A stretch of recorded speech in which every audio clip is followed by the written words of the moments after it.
Yeah సినీ నటి Ashu Reddy honey trap రీసెంట్గా Mangli episode అయిపోయింది.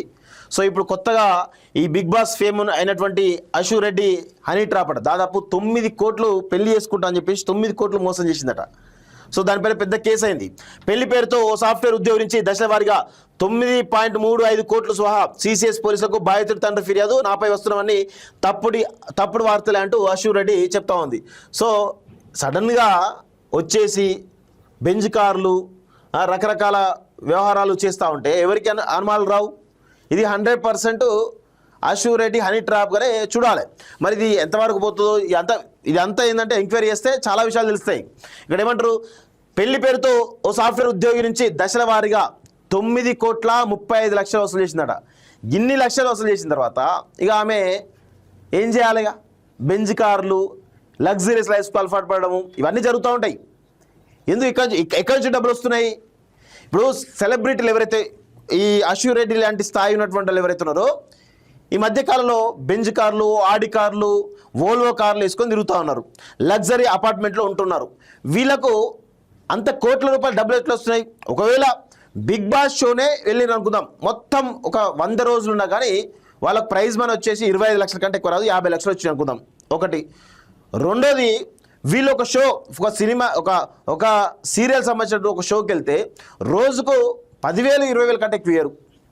అట్లా వేసుకున్నా కానీ మా అంటే 5 లక్షలు వస్తాయి అనుకో నెలకు. అన్ని రోజులు, నెల రోజులు ఉంటుందా ఆ షూట్? అంటే ఉండదు. వారానికి 2 రోజులు లేకపోతే నెలకు 10 రోజులు ఉంటుంది. మరి మిగతా డబ్బులన్నీ కలిపితే ఎంత వస్తాయి వాళ్ళకి? 2-3 లక్షల కంటే ఎక్కువ రావు. కానీ వాళ్ళు మెయింటెనెన్స్, రోజు మెయింటెనెన్సే లగ్జరీగా ఉంటుంది. ఎక్కడి నుంచి వస్తాయి ఈ డబ్బులన్నీ కూడా? హనీ ట్రాప్ జరుగుతుందా?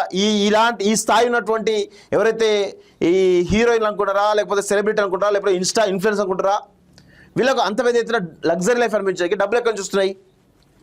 హనీ ట్రాప్ చేస్తున్నారా, ఇంకా రకరకాల ఏమైనా వ్యవహారాలు చేస్తున్నారా? ఇది తెలవాలి. సో ఇక్కడ చూడండి, ఈమె టాలీవుడ్ సినీ నటి అశు రెడ్డి హనీ ట్రాప్కు పాల్పడి ఓ సాఫ్ట్వేర్ ఇంజనీర్ నుంచి దాదాపు 9,35,00,000 కోట్లు కొట్టేసిందట. ఈ మోసంపై బాధితుడి తండ్రి హైదరాబాద్ సిసిఎస్ పోలీసులకు ఫిర్యాదు చేశారు.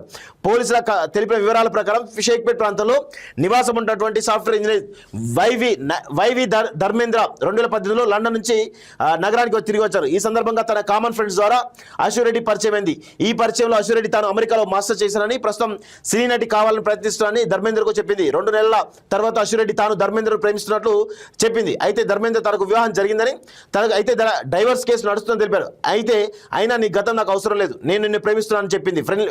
పెళ్లి చేసుకుని నమ్మించింది. అప్పటి నుంచి ఇద్దరు సన్నిహితంగా ఉన్నారు. ఈ క్రమంలో అశు రెడ్డి వివిధ కారణాలు చెప్పి ధర్మేంద్ర నుంచి డబ్బులు తీసుకోవడం మొదలుపెట్టింది. ఈ తరుణంలో ధర్మేంద్ర పెళ్లి చేసుకుందామని 2 కుటుంబాల పెద్దలు మాట్లాడుకునేలా మీటింగ్ పెట్టమన్నాడు. అప్పుడు అశు రెడ్డి పెళ్లి చేసుకోనని చెప్పి కొద్ది రోజులు మాట్లాడలేదు. ధర్మేంద్ర తన దగ్గర తీసుకున్న డబ్బులు ఇవ్వాలని ఒత్తిడి చేశారు. దీంతో ఈ పంచాయతీని సినీ నటి హేమ ముందు తీసుకెళ్లారట. అక్కడ అశు రెడ్డి 70 లక్షలు తిరిగి ఇస్తారని కొన్ని చెక్లు ఇచ్చింది. ఆ తర్వాత వాటి సినీ నటి హేమ ముందే చింపేసి డబ్బులు ఇవ్వరని తెగేసి చెప్పింది. కొన్ని రోజుల తర్వాత అశు రెడ్డి సోదరి దివ్యారెడ్డి, ఆమె తల్లి యశోదారెడ్డి ధర్మేంద్ర కలిసి అశు రెడ్డి తీవ్రమైనటువంటి మానసిక ఒత్తిడిలో ఉంది, ఆమెను నీవే కాపాడాలని చెప్పారు. దీంతో నిజమైన నమ్మి మళ్ళీ అశు రెడ్డి దగ్గరయ్యాడు. ఆ తర్వాత ఆమె తండ్రి కొయ్య వెంకటకృష్ణారెడ్డి వారి కుటుంబంతో వచ్చి ధర్మేంద్ర ఫ్యామిలీతో మాట్లాడి ఇద్దరు ప్రేమలో ఉన్నారు, పెళ్లి చేద్దాం, త్వరలోనే ముహూర్తాలు పెట్టుకుందామని చెప్పారు. ఇద్దరు జాతకాలు ప్రముఖ జ్యోతిష్యుడు వేణుస్వామి వద్ద చూపించుకున్నారు. పెళ్లి చేసుకుంటామని చెప్పి అశు రెడ్డి ధర్మేంద్ర మాయ చేసి కార్లు, ఖరీదైన ప్లాటు, 5 కేజీల బంగారం, ఆభరణాలు కొనుగోలు చేసుకుంది. తిరిగి కొన్ని రోజుల తర్వాత ధర్మేంద్ర పెళ్లి చేసుకొని చెప్పి అతనితో మాట్లాడడం మానేసింది. డబ్బులు, బంగారం అడిగితే నీ కుటుంబం మీద తప్పుడు కేసులు పెడతానని బెదిరించింది. అయితే అశు రెడ్డి నమ్మి శివజయంతో సన్నిహితంగా ఉంటూ వారి లైఫ్ సెటిల్ చేసుకునేందుకు ధర్మేంద్రను హనీ ట్రాప్ చేశారని అతని తండ్రి ఈ వివరాలన్నింటినీ పేర్కొంటూ సిసిఎస్ పోలీస్ స్టేషన్ ఇటులా ఫిర్యాదు చేశాడు. అశు రెడ్డితో పాటు అతని సోదరి తల్లిదండ్రులందరికీ హనీ ట్రాప్ లో పాత్ర ఉందన్నారు. అశు రెడ్డి సోదరి సైతం ధర్మేంద్ర మాయ చేసి 50 లక్షలు తీసుకుందని ఫిర్యాదులో పేర్కొన్నారు. బిఎన్ఎస్ సెక్షన్ల కింద అభియోగాలు నమోదు చేసి పోలీసులు దర్యాప్తు చేస్తున్నట్టు చూస్తున్నాం. నాపై వస్తున్నామని తప్పుడు వార్తలే అంటూ ఆమె చెప్తా ఉంది. సో ఇక్కడ అశు రెడ్డి 9,30,00,000 తీసుకుంది.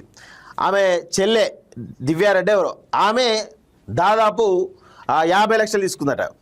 సో ఇట్లా మొత్తం 5 కేజీల బంగారం మొత్తం శాంత నాకు ఇచ్చేసారు. ఒక అమ్మాయి మాయలో పడితే ఏ విధంగా హనీ ట్రాప్ అవుతారో ఈ అశు రెడ్డి యొక్క ఎపిసోడ్ నిదర్శనంగా కనబడతా ఉంది. ఆ ధర్మేంద్ర దగ్గర బుద్ధి ఉండాలి. ఒకసారి అయిపోయింది 70 లక్షల దగ్గర, ఒకసారి అయిపోయింది. మళ్ళా పెళ్లి చేసుకోవడం అని చెప్పేసి మళ్ళా 5 కేజీల బంగారం 5 కోట్లు తీసుకొని మళ్ళీ మోసం చేసింది. అంటే తన యొక్క లగ్జరీ లైఫ్ను ఎంజాయ్ చేయడానికి, లైఫ్ను చాలా పెద్ద ఎత్తున లగ్జరీగా లీడ్ చేయడానికి ఈరోజు ఇలాంటి ధర్మేంద్ర లాంటి బక్రాలను వెతికి పట్టుకొని పాప వాళ్ళ మొత్తం ఆస్తులన్నింటి కూడా ఆగమనం చేస్తూ ఉంటారు ఇలాంటి అమ్మాయిలు.